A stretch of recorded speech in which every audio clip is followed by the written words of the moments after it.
Você já parou para pensar que talvez 90% das pessoas que falam sobre comunismo, seja para defender ou para atacar, na verdade não sabem o que é comunismo? Parece uma afirmação forte, né? Mas hoje eu quero te convidar para um estudo dirigido, bem rápido e direto ao ponto, para a gente entender os pilares dessa ideia. Fica comigo que você vai se surpreender. Vamos começar com uma pergunta bem simples.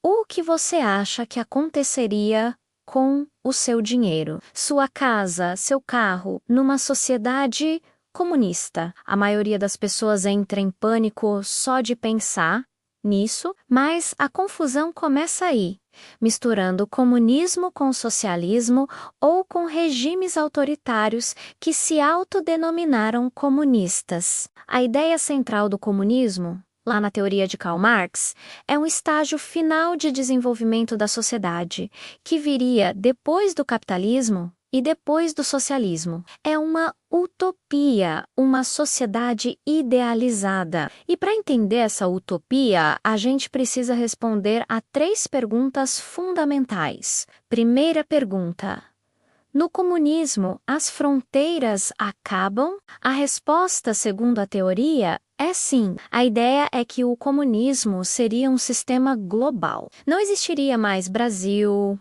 Argentina, Estados Unidos. A lealdade das pessoas não seria a sua nação, mas a sua classe.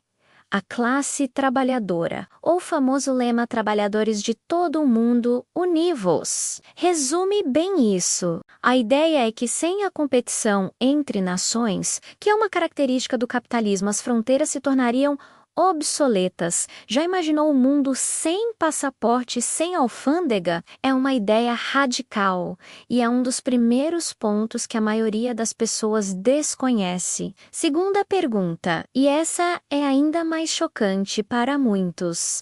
O Estado acaba? Sem de novo. Na teoria comunista, o Estado, com seus governos, polícias, exércitos e burocracias, é visto como uma ferramenta da classe dominante, no nosso caso, a burguesia, para manter o controle sobre a classe trabalhadora. A ideia é que numa sociedade comunista sem classes sociais, o Estado simplesmente não teria mais função. Ele definharia, se tornaria desnecessário. As pessoas se autogerenciariam em comunidades. Pense nisso. Todos os regimes que se disseram comunistas no século XX, como a União Soviética e a China, fizeram exatamente o oposto.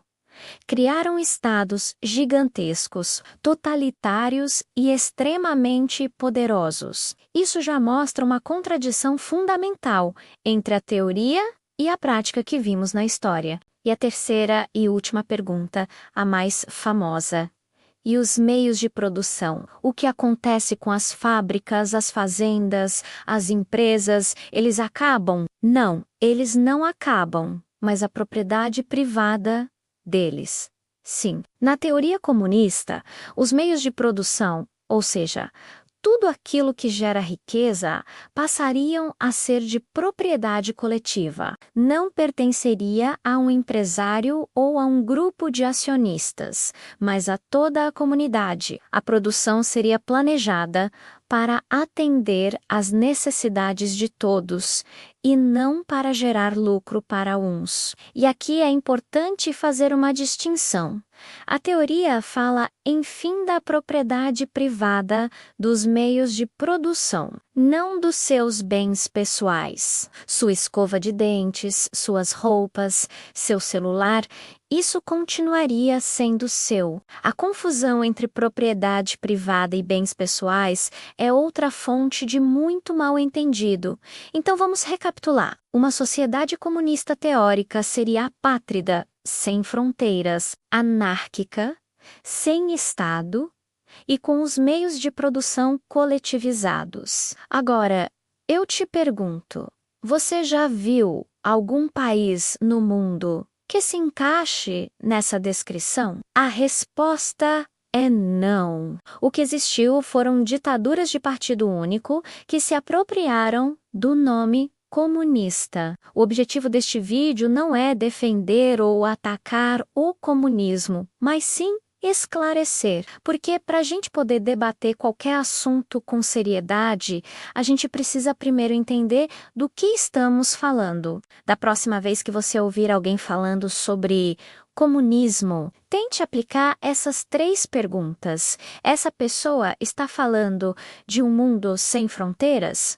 De um mundo sem Estado? De um mundo onde as fábricas são de todo mundo? Se a resposta for não, é muito provável que a pessoa não esteja falando da teoria comunista, mas sim de outra coisa. Conhecimento é a nossa maior ferramenta contra a desinformação. Se você gostou dessa análise e quer ver mais estudos dirigidos como este sobre outros temas polêmicos, já deixa o seu like, se inscreve no canal e ativa o sininho. E comente aqui embaixo qual outro ismo você gostaria que a gente desvendasse. Obrigado por assistir e até a próxima!